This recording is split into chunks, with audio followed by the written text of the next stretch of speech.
Everyone, কেমন আছো সবাই? আশা করছি সবাই অনেক ভালো আছো, সুস্থ আছো। আমরাও কিন্তু মোটামুটি ভালোই আছি। চলে এসেছি আবারও একটা নতুন ফ্রেশ ব্লগ নিয়ে। যদিও এটা নতুন নয়, কয়েকটা দিন আগের। আজকের এই যে ব্লগটা তোমাদের সঙ্গে শেয়ার করছি, এটা না রথযাত্রা দিনের ব্লগ, মানে প্রথম রথের দিন। মানে বুঝতেই পারছো কতটা লেট হয়ে গেছে এই ব্লগটা পোস্ট করতে। কি করব বলো, মানে আগের ব্লগগুলোতেই পড়েছিল, ওগুলোই পোস্ট করতে করতে না এই ব্লগটা পোস্ট করতেই এতটাই লেট হয়ে গেল। তারপরে মাঝখানে ওই শরীরও ভালো ছিল না, সেভাবে ব্লগ পোস্টও করে উঠতে পারিনি। তো সেই জন্য আবার একবারও ভেবেছিলাম এই ব্লগগুলো আর পোস্টই করব না, নতুন ফ্রেশ ব্লগগুলোই ওগুলোই শেয়ার করব। কিন্তু আবার ভাবলাম ব্লগগুলো তো তুলে রেখেছিলাম অনেক শখ করে, পোস্ট না করলে আবার মনটা কেমন কেমন লাগবে। সেই জন্য পোস্টই করছি, তোমরা একটু কষ্ট করে দেখে নিও, আশা করছি তোমাদের অনেক অনেক ভালো লাগবে। সকাল এখন 10টা বাজে, দেখতেই পাচ্ছ এখন রেডি হচ্ছি, যাব বাবার বাড়ি। এমনিতেই মানে বিকেলে যাওয়ার কথা ছিল, কিন্তু সকাল থেকে না সোনার শরীরটা এত পরিমাণে খারাপ হয়েছে, তো ওকে না ডক্টর দেখাবো, আর বিকেলে গেলে তো আর ডক্টর পাবো না। তো সেই জন্য এই যে সকাল সকাল এখন বেরিয়ে পড়ছি, আর সকাল থেকে এত পরিমাণে ব্যস্ত ছিলাম, খাওয়ারও সময় পাইনি। দেখতেই পাচ্ছ এদিকে রেডি হচ্ছে আর এদিকে খাওয়ার খাচ্ছি। যাই হোক, সোনা তো সকাল থেকে এত পরিমাণে কান্নাকাটি করছিল, আবার কেঁদে কেঁদে ঘুমিয়েও গেছিলো। তো ঘুম থেকে তুলে ওকে মানে রেডি করিয়ে মা ওকে নিয়ে গেছে ওদিকে বাইরে। আর এদিকে মানে কিছুতেই আমার কোল ছাড়ছে না, রীতিমতো বাইরে কান্নাকাটি করছে। তো এদিকে আমি চটপট করে না এখন রেডি হচ্ছি। আর কি বলো তো, মানে তোমাদের আগের ব্লগেই বলেছিলাম যে বরমশাই আসবে, তো সেই জন্য প্রচণ্ড খুশি ছিলাম। কিন্তু ওই যে আমার কপালে না আবার সুখ সহ্য হয় না, কোনো মানে সুখের বা ভালো খবর এলে মানে ক্ষণিকের মধ্যে আবার না ওটা একটা খারাপ খবরেই পরিণত হয়ে যায়। মানে কেন বলছি নিশ্চয়ই হয়তো তোমরা আন্দাজ করতে পারছো। হ্যাঁ, বরমশাই আসছে না, মানে ওর তো রথের আগের দিনই আসার কথা ছিল, সেই হিসেবে এসছিলাম বাড়ি। কিন্তু ওই যে ও আসতে পারবে না।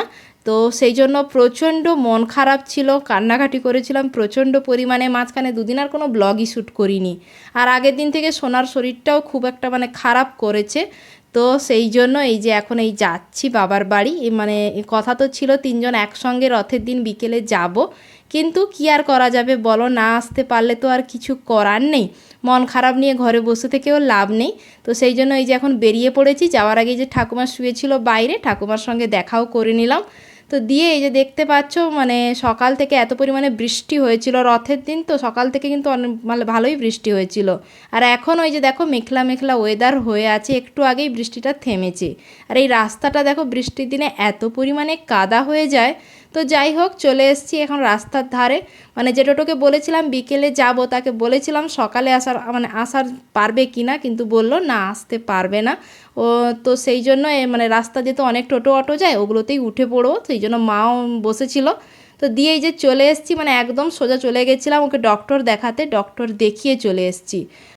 আর এখানে আসার পর সোনাকে দেখো, মানে দাদাকে এদিকে পেয়ে কী যে পরিমাণ খুশি, তখন থেকে মানে নাচানাচি করেই যাচ্ছে। মানে মনেই হচ্ছে না সকাল থেকে ও যে এত পরিমাণে অসুস্থ ছিল, এখন আর কিচ্ছুই নেই। তো ওকে স্নান টানও করানো হয়নি, এখন বলতে বলতে প্রায় 12টা মতো বাজতে যায়। এদিকে আমিও স্নান টান কিছুই করিনি। তো একদম স্নান টান করে খাওয়া দাওয়া করে বিকেলে ঘুম থেকে উঠে আবার তোমাদের সঙ্গে দেখা হবে। আর হ্যাঁ, ওই যে ডক্টর দেখিয়েছিলাম, খুব বেশি কিছু ওষুধ দেয়নি, শুধু একটু সর্দির ওষুধ দিয়েছে, এই যা।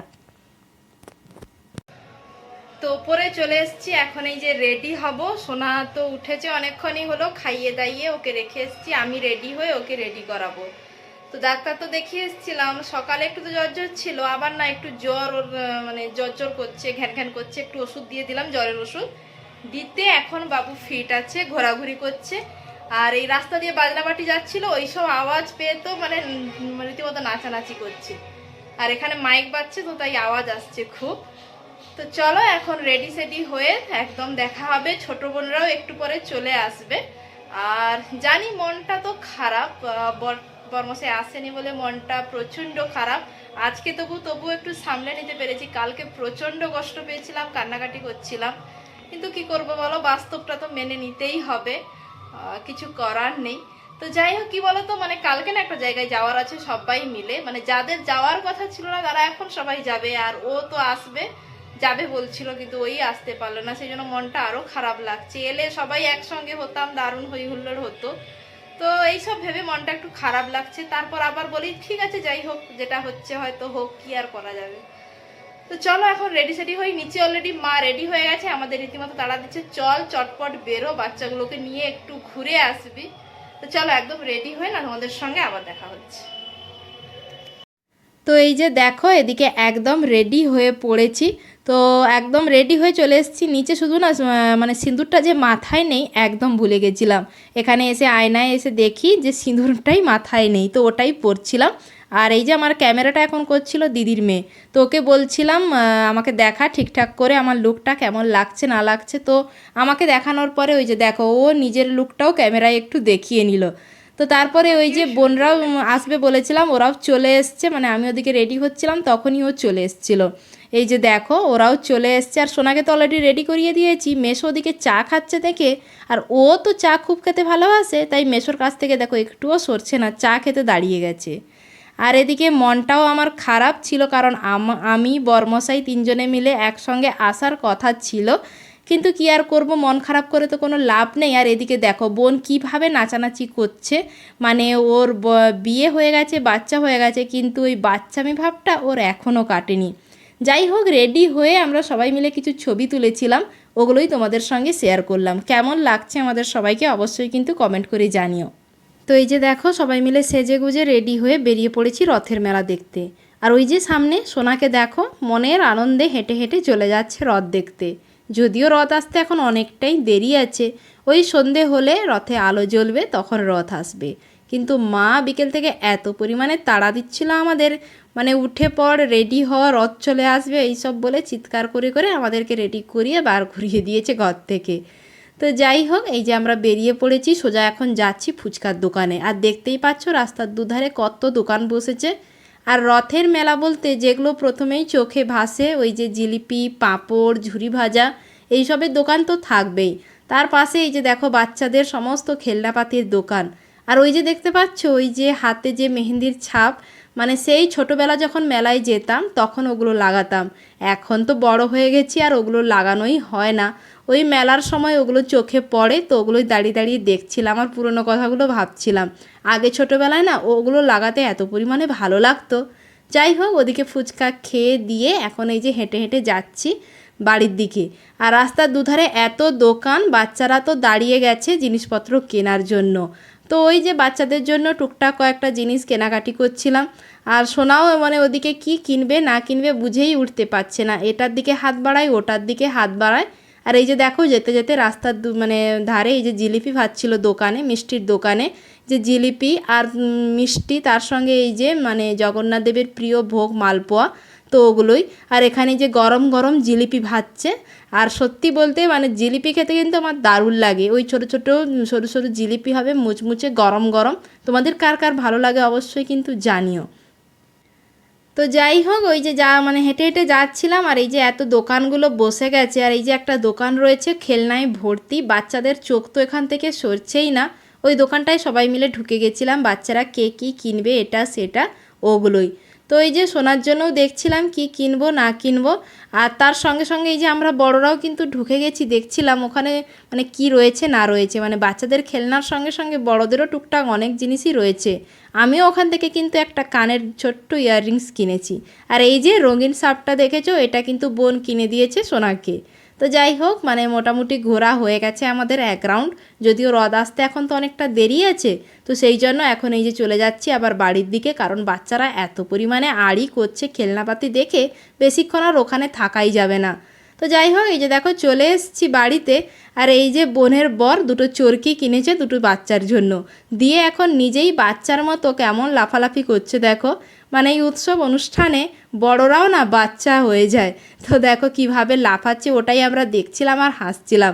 মানে সোনা তো মানে বুঝেই উঠতে পারছে না ওটা কিভাবে চালাবে না চালাবে, তো ওটাই ওকে দেখাতে দেখাতে কিভাবে দৌড়চ্ছিল দেখো চরকিটা নিয়ে। আর এদিকে বাচ্চাগুলো মানে রীতিমতো আজকে তো যে যেমন পেরেছে খেলনাপাতি কিনে ফেলেছে।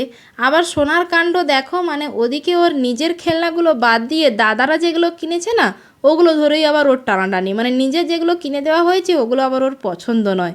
তো ওগুলোই ওরা তো দুষ্টুমি করছিল। আর এদিকে যে জিলিপিগুলো কিনে এনেছিলাম ওগুলোই খাচ্ছি সবাই মিলে।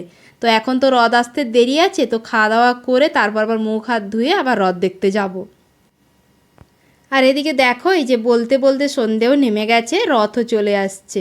তো এই যে দেখো এত পরিমাণে ভিড়, তো রাস্তায় তো মানে একদম মেন রোডের ওপরে রথটা টানা হয়, তো দেখতেই পাচ্ছ এক সাইড দিয়ে এই যে বাসগুলো যাচ্ছে আর এক সাইড দিয়ে এইদিকে রথও যাচ্ছে। বাসগুলো যাচ্ছে বলতে কিছুটা যাওয়ার পর দুপাশে বাসগুলোকে আটকেও দেওয়া হয়েছিল, কারণ রথ চলে এলে তারপর রাস্তা ক্লিয়ার হলে তারপর বাসগুলো ছাড়বে।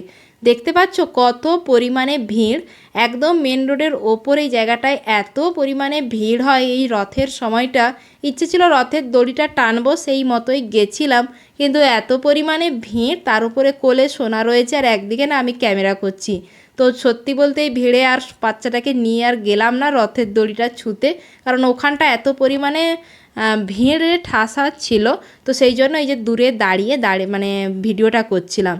তো তোমরাও দেখো আমাদের জগন্নাথ দেব, বলরাম দেব আর সুভদ্রা আসতিছে। আর আমাদের এই যে বাবার বাড়ির রথটা দেখতে দেখতে অনেকটাই পুরনো।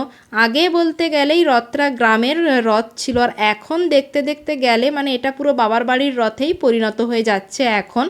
আর এই যে নতুন মন্দিরটা তৈরি হয়েছে এটা বাবাদের জায়গাতেই, মানে দাদুর ইচ্ছে ছিল একটা মন্দির হবে, সেই মতো জায়গা দিয়ে গেছিল। তো এতদিন পারেনি, কিন্তু এখন এই যে বাবা জেঠুরা মিলেই রথ মানে মন্দিরটা করেছে নিজেদের জায়গাতেই। বলতে বলতে গেলে মানে এখন এটা বাবাদেরই রথ হয়ে গেছে। কমিটির প্রায় সদস্যরা এখন তো নেই, ওই বাবা জেঠুরাই রয়েছে আর হাতে গোনা কয়েকজন রয়েছে। এই যে দেখো আমাদের রথে চড়ে জগন্নাথ দেব আসতিছে মাসির বাড়ি। আর রথটা প্রত্যেক বছর মানে রথের আগে না রথটা রং করা হয়, সেই জন্য পুরো নতুন নতুন লাগে, খুব সুন্দর করে সাজানো হয়েছে। তো চলো তোমরাও এখন দেখতে থাকো। বাচ্চা সরে যাও, চাপা পড়ে যাবে। চলুন চলুন চলুন চলুন, আরে দাঁড়ান দাঁড়ান দাঁড়ান দাঁড়ান দাঁড়ান দাঁড়ান।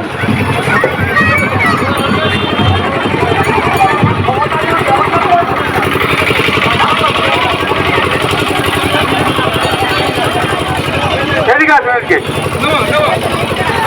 চলুন, আস্তে আস্তে চলুন, এদিকে। চলে এসছে আর ঠাকুর এই যে নেমেও গেছে মন্দিরে, সুন্দরভাবে সাজিয়ে বসিয়ে দেওয়া হয়েছে। দেখো ঠাকুরকে কত সুন্দর না লাগছিল না? তো এসছিলাম মন্দিরে ঠাকুরকে মানে ভোগ দেব বলে, তো দিয়ে গেছিলাম আগেই, এখন এই যে প্রণাম করে ওটা আনতে এসছিলাম। আর দেখতেই পাচ্ছ কি পরিমাণে ভিড় মন্দিরে, বেশিক্ষণ দাঁড়ানোই যাচ্ছিল না। তো একটু প্রণাম করে ঠাকুরকে দেখে চলে যাব বাড়ি। তো চলো যাই হোক, আজকের মতো রথযাত্রার ব্লগটা এখানেই এন্ড করছি। সবাই ভালো থেকো, সুস্থ থেকো আর সাবধানে থেকো।